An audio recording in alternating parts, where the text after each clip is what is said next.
दोंडाईचा शहरातील सकल धनगर समाज यांच्या वतीने अप्पर तहसील कार्यालयात आंदोलन करण्यात आले। यावेळी नायब तहसीलदार राजेंद्र घोलप यांना निवेदन देण्यात आले आहे। गेल्या 14 दिवसांपासून पंढरपुरात धनगर समाज बांधव आमरण उपोषणास बसले आहेत। त्यांची प्रकृती खालावत चालली आहे। त्या उपोषणाची दखल घेऊन धनगर समाजाचे अनुसूचित जमातीत एसटी मध्ये आरक्षणाची अंमलबजावणी करावी। महाराष्ट्रात कुठेही धनगर समाज अस्तित्वात नाही, फक्त धनगर आहे। भारतीय राज्यघटनेनुसार अनुसूचित जमातीच्या यादीत 36व्या क्रमांकावर धनगड असा उल्लेख केला आहे, परंतु राज्यात कुठेही धनगड अस्तित्वात नाही। धनगड आणि धनगर एकच आहे।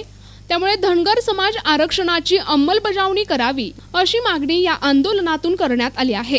यावेळी उपस्थित समाजाध्यक्ष वाल्मिक बोरसे, धनगर समाज संघर्ष समितीचे प्रसिद्ध प्रमुख सुनील धनगर, माजी नगरसेवक भूपेंद्र धनगर, सुभाष नाना बोरसे, भैया धनगर, विनोद पवार, मनोज तेले, पूजू दादा बोरसे, अरुण मुजगे, अक्षय धनगर, योगेश लांडगे, सोमनाथ बोरसे, सचिन बाविस्कर, पांडू आप्पा लांडगे, सुनील तेले यांच्यासह समाज बांधव मोठ्या संख्येने उपस्थित होते। 23 तारखेला आमदार गोपीचंद पडळकर यांनी राज्यव्यापी चक्काजाम आंदोलन अशी घोषणा दिली होती।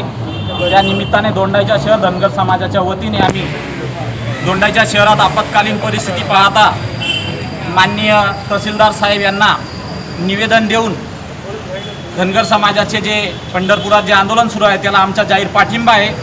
धनगर समाजाच्या आरक्षणाची जी मागणी आहे, धनगर समाज आरक्षण अंमलबजावणी करायची, नवीन समावेश करण्याची आमची मागणी नाही। धनगड ही जात अस्तित्वात नसल्यामुळे फक्त महाराष्ट्रात धनगर आहे। रचा ड झाला आहे। शासनाने 2 ओळीचा फक्त GR काढायचा आहे। धनगड आणि धनगर एकच आहे असा GR काढून धनगरांना न्याय द्यावा अशी आम्ही मुख्यमंत्र्यांकडे मागणी करतो। आणि आज आम्ही अप्पर तहसीलदार यांना निवेदन दिलेलं आहे। आमच्या भावना या शासनाने दखल घेऊन लवकरात लवकर धनगर समाजाला न्याय द्यावा ही विनंती। प्रतिनिधी अख्तर शहा, NTV न्यूज मराठी, दोंडाईचा, धुळे।